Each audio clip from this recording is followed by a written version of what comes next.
Product not yet rated. For a long time we've been able to make buildings that look good. We've been able to make cars that look very real. The level of realism goes up and up and up. With previous kind of technologies that you'd use, like facial motion capture, we didn't really ever feel that we could pull that off. You could never really tell whether someone was lying or not. With this technology, what you see is what you get. I'm always happy to help the LAPD.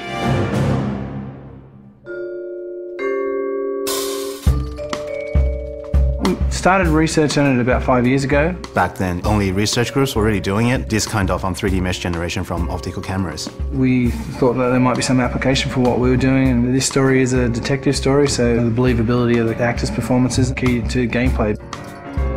That's one of the key strengths of our system. We can actually see all the subtle features that animation traditional ones just can't do. Cole Phelps, traffic. What have we got? It's really acting a scene in two parts. The motion capture and then the motion scanning. The motion capture captures all the body movements and where people look, so it gives you all of the eye lines. Regulator valve. Good find. Then we move over to this studio where an actor would typically go into makeup in the morning and then have their hair done in a 1940s hairstyle. Then they'd come into a room and sit in the seat behind me, and what the rig does is capture a volume around them. You've got cameras not only around, but also looking upward and downward as well. So any kind of movement is going to cut out some of the information.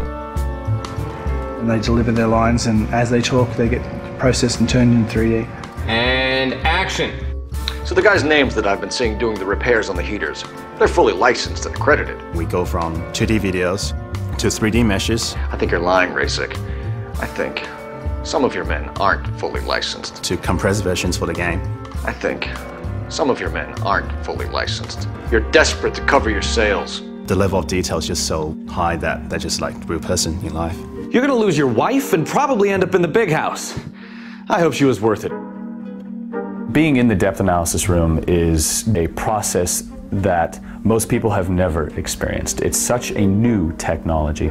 It's a constant close-up is what it is, but it's a close-up from 360 degrees.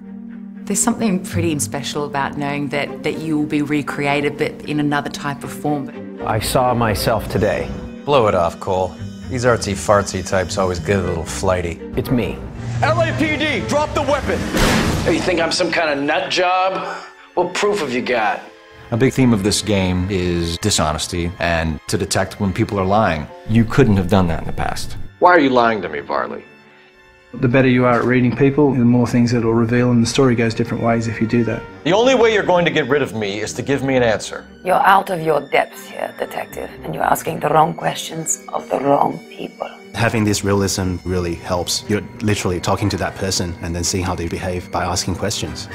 Why did you kill Mrs. Terrellson? I have no recollection of the people I have killed. So what if I took a look around that car? You can't be accusing me of nothing. You've got the wrong guy.